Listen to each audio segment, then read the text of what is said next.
Hello there, Okemo Valley. This is Carol Lighthall with Okemo Valley Television, and today we get to have Patrick Cody joining us. Patrick is usually busy running the show here at Okemo Valley Television. He's behind the camera. He's behind the camera.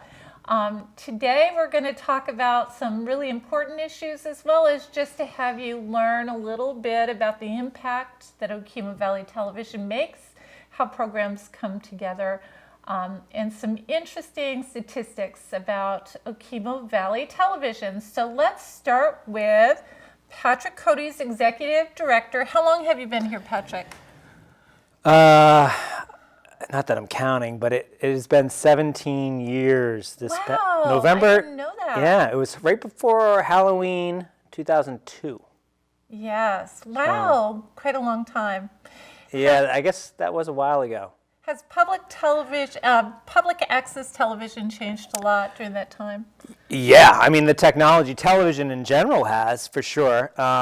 In media technology for sure. But the specific industry we're in goes right along with that. Yeah, so public, or what's known as PEG access, public education government access TV has evolved right along with that, the technological evolutions. And then here in this state, it's changed because we are part of, we're working more and more together. There's 25 of us, 25 access stations in the state. And we've really strengthened our membership and advocacy organization, which is the Vermont Access Network. And so we do a lot more collaboration and sharing of programming. And in some ways, technology has made that more possible, or has facilitated that a bit more easily. In other ways, it's been, we've just professionalized our services and, strengthened our finances and so forth. But. Excellent, working together. So let's talk about who works with you, what they do, what your mission is, kind of thing. We have been around for a little longer than I've actually been here. It was founded in 2001 as LPC-TV, which stood for Ludlow, Plymouth, Cavendish Television, because those are the three towns that we were originally designated to serve. That's interesting. So if you had more towns, you would have had a really long... yeah, the acronym. And so the board kind of dealt with this for years because we realized we had broadened our mission. So to be that we needed to be, in order to be viable long-term, we needed to be more regional, and we needed a sort of a name that was a little more recognizable. So it went back and forth for a number of years, and it changed to Okemo Valley TV just 2 years ago. Yes. So we rebranded then. We've grown. It's been sort of at a snail's pace, but we have grown. The trajectory has been such that we've added staff. We've obviously broadened our operations. We used to be based in half of the former home economics room in the Lighthall Elementary School. We were there for our first 10 years. And then we were in a 1950s single-wide trailer parked right outside this building for a year and a half, believe it or not, as we were preparing, making the initial renovations in this facility. So back then, the town purchased this property, which is now the Ludlow Community Center complex. It was the former Vermont National Guard building. The building we're sitting in right now, our facility, was the former tank barn. So this was never really intended to be inhabited by people or offices. They just parked tanks in here. When the town purchased it, it chose us and Black River Good Neighbors as the long-term tenants. And basically turned over the keys and said, hey, it's a clean slate, do what you want with it. So this really fit the bill because at the time we outgrew our original facility in that building, the LES building, pretty quickly. And so we were looking for something that was reasonably affordable. We're a fairly shoestring operation, limited, small nonprofit. So we are a 501c3 nonprofit organization. We knew that we would have to do quite a bit of fundraising to get into a building just to renovate it.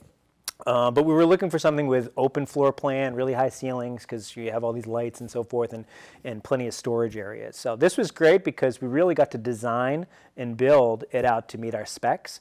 But because of our limited resources, it has taken a really long time. So we just do it in phases. So just this past spring, we finished another phase of construction. So we added control rooms and a conference room and classroom and some editing areas and that you've seen. So, Excellent. who works here right now? It's myself, and Fred Marin is our programming coordinator for the last 5 years, and Eric Chatterjee, who's our production and digital media coordinator.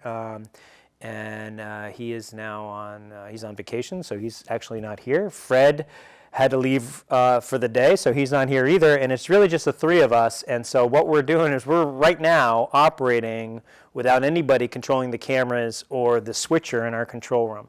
Typically, we like to have somebody on hand to do that so we can cut between. We have 3 cameras in here in the studio right today. So today we're only able to use one. Yes. And so we are a little bit limited sometimes because we are a very small operation, and so when other people aren't here, it's hard to get things done. We're looking to, as we look forward to goals for the next year, deepening our volunteer pool is definitely one of them. Maybe we have a. We can That get it. sounds like a fun job. Our What would job? a volunteer. Well, if you had more volunteers, what would they be doing? Well, right now, if we had a volunteer, they'd be probably operating a camera, or probably in the control room, which is, I Yes. keep pointing, but it's back there behind this new wall that we have, Yes. and they would be in there and switching the cameras and operating the microphone. So, Yes. the sound mixer, and we haven't possible. We're trying to make connections or strengthening our connections with the local schools. You and I have talked about how great would it be to share, a potential college intern. Yes. We have talked with, Castleton and CCV about maybe the Chamber and Okemo Valley TV could share, a marketing intern. So we think we have plenty to Sounds do in great. terms of Sounds social. Like a great idea. Yeah, so we could talk more about that offline, but and then I have a meeting next week or in 2 weeks with Green Mountain High School. We're taking on a new student as a work study. So Yes. periodically, on a case-by-case basis, we'll take on students who have an interest in media production, TV, video production, and so forth, and we'll assign them roles, and in exchange they get, or assign them tasks rather, and in exchange they get academic credit.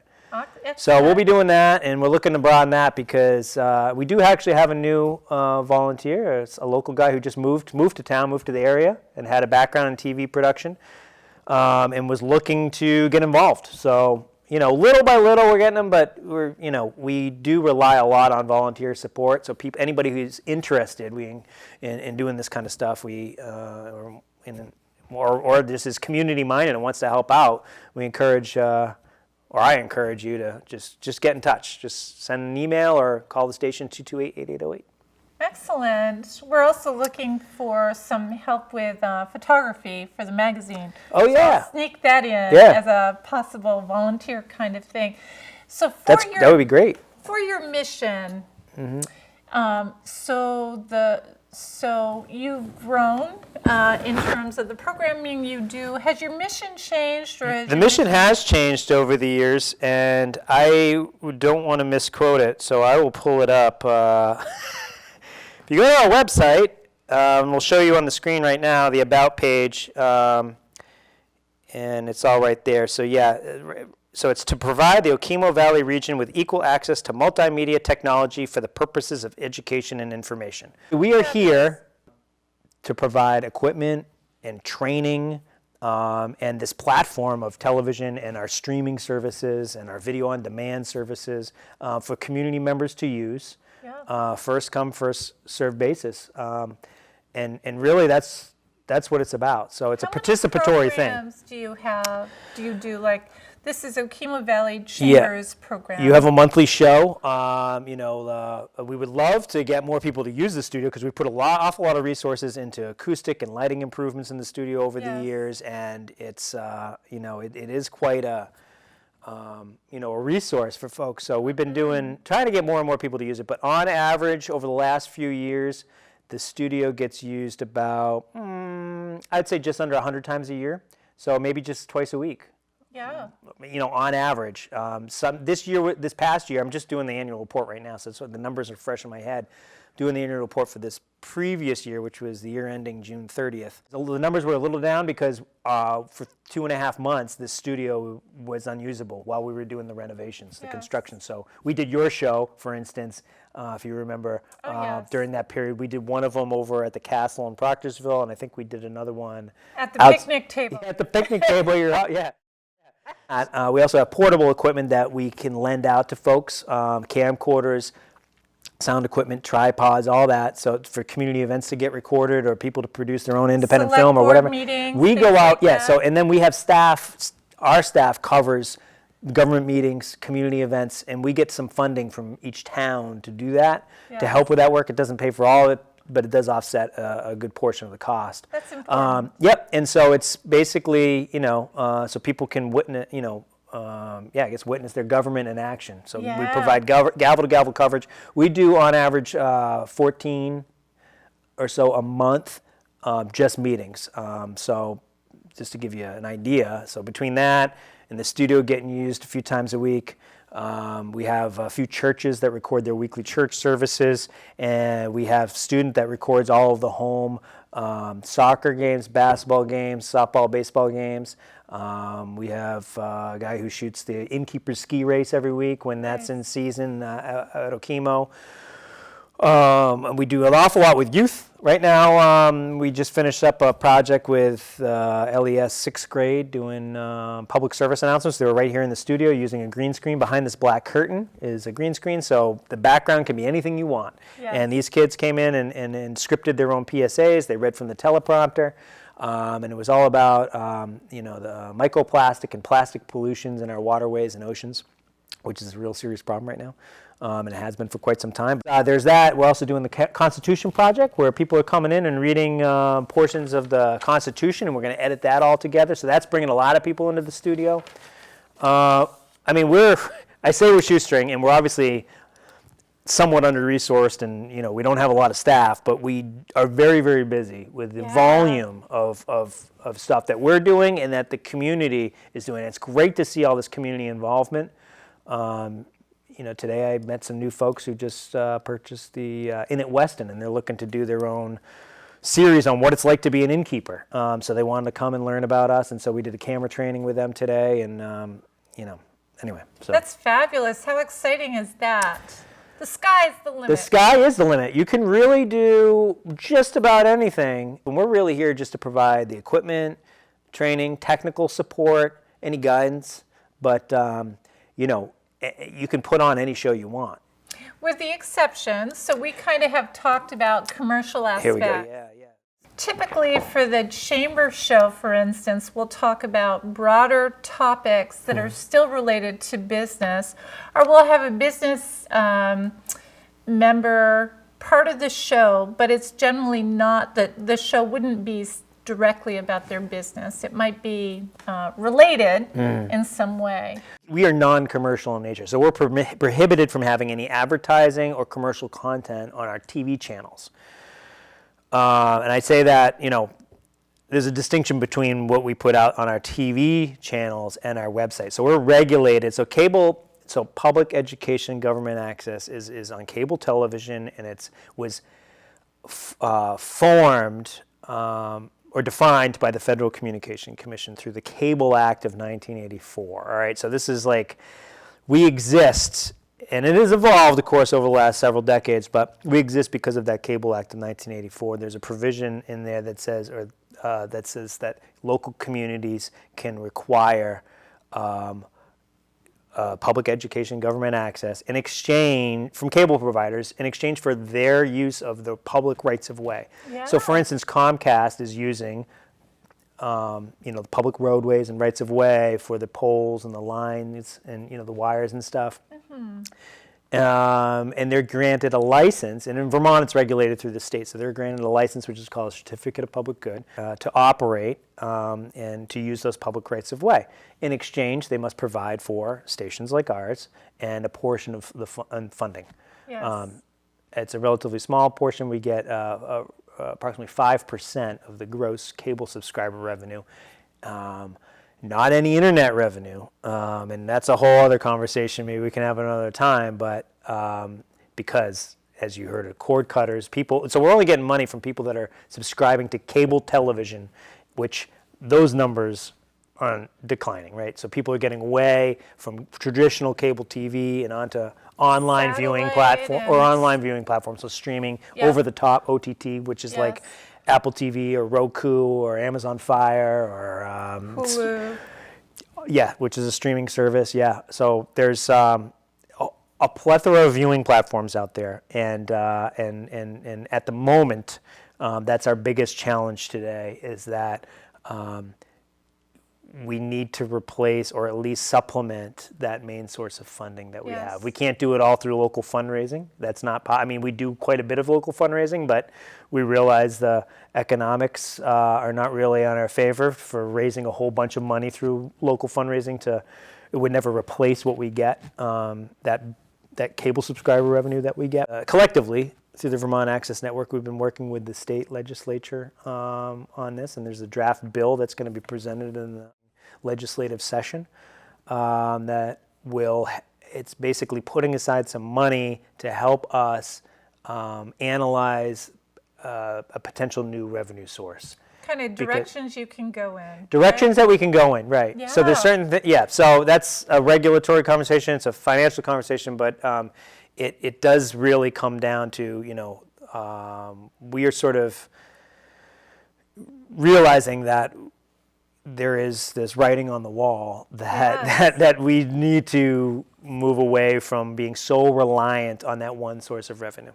And I think for the public and the communities we serve, part of the question is just being supportive of public access television so that whether it's select board meetings or other community reporting, that there's something to help your businesses evolve as needed.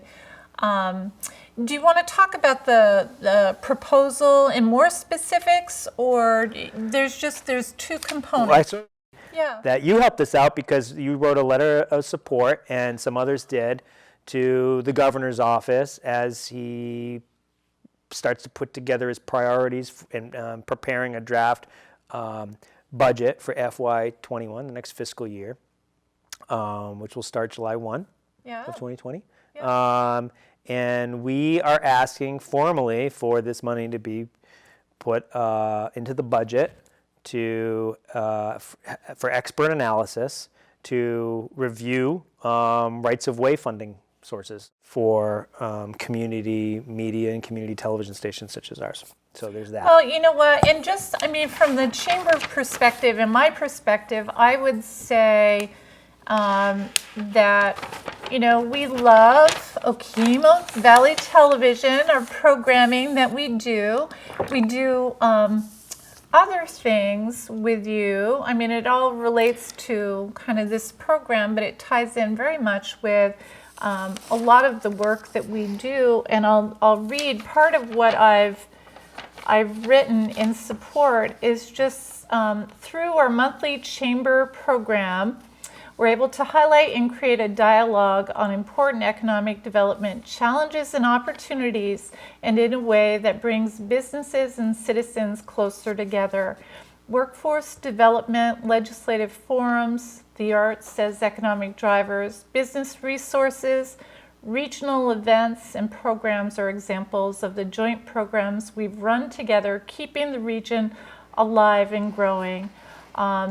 And then I say it's also very clear to me that somehow the state of Vermont should preserve and strengthen the transparency in government democracy in action that public access television represents. In person, as it happens, videography captures not just the content but also the inflection of words, their emotion and intent, and it cannot be replicated with mere words on the page. And so I thought I would share that, and I probably made you blush a little bit, just for the glowing words. But I think it's really important to have this kind of programming continue. And well, you make good use of it. Hats off to you. Yeah, you do. And And good job getting the legislative folks together last week for the economic development forum. We were there. That was a good discussion. It was. Thank you very much. And it's, I think sometimes folks aren't comfortable kind of sharing their thoughts, or they want to defer to somebody else. And I think that democracy in a program like this can get in the nooks and crannies and really talk to people and pull out messages that get shared through all the public access channels. So very helpful. But what else can people and communities that enjoy the programming or want to be involved, how can they help this situation, Patrick? The funding situation, or getting involved? I mean, we just want to have more people participate. I mean, there's a lot of people like yourself and other organizations that participate, but I think there's people out there in the community that maybe for whatever reason don't realize that they can be participants in this process. This is very much a DIY sort of TV where, the equipment is here for you to use, the studio is here for you to use. If you care about the Constitution, we're still taking readers. So if you read a small little section on camera, we're going to edit everybody together. So we're going to have, right now, I think we've had 30 or 40 different people read. We're looking for more. It's just really, this is a community space, and it's here for everybody. So that's the main take home. I don't think that message gets out there enough. And we're always open to feedback and ideas, and because this is really here for, and I don't want to overuse the word community, but it is the community's station. This is, we're not here. This isn't we're not driven by anything else other than community need and desires. Exactly. And I know our video program is put on YouTube as well. Yeah. So we have a YouTube channel. That's one way you could help. Actually, if you're on YouTube, and a lot of people are these days, so please subscribe to our channel. It really helps to have more YouTube subscribers. And same thing with like Facebook likes and that kind of thing. So you visit us on our Facebook page. You can like our page, subscribe to our YouTube channel, all those kinds of things. It's one way of participating. That maybe you're not interested in coming in and learn how to use a camera and using the studio and having your own show. So one relatively passive thing you could do is just engage with us online. You can go on our website now, okemovalley.tv, and watch video on demand. And it's a membership. You're a membership organization. We do ask, much in the way that public radio operates or public television, PBS. In other words, some people get confused between, aren't you public television? So there's PBS, which is public broadcasting, right? And they're on broadcast, so they're a must-carry, over-the-air signal, and so we're like public education, government access, which is cable. Anyway, so much like PBS or NPR operates, we do ask people to become members and support us that way, but it's not a mandatory thing. So it's not a pay-to-play situation. So anybody out there can use us. You don't have to be a member to use us. We do ask you to consider to become a member to use us, or you don't even have to use us to become a member. So that's one of the small local fundraising things that we do every year. And then we also do local business underwriting. So that's reaching out where we reach out to the local business community. We ask them to support us. It's a tiered system, so they can give I think it's $250, $400, or $750 on an annual basis, and we thank them on the air and on our website and our newsletters. So it's a one way that they can, for relatively low nominal cost, get a little bit of exposure, but also just publicly show their support for our operation. So those are really the two local fundraising things, initiatives that we have in our operating budget every year. Outside of that, we do some grants. This building was largely grant funded. Great, fabulous. Anything else we should cover? I don't know. I'm your guest, so whatever you want to ask me. But Well, you know what? I think we've kind of covered it, Okay. Patrick. And I would just end by saying Okemo Valley Television is a great asset to the community and to the region. Tune in like you are, participate, become a There's member. one of our producers. What? Yeah, you can come in. All of that. But thank you, Patrick. We'll wrap it up. You're wonderful to work with. All Thank right, you. Thanks. Thank you for having me.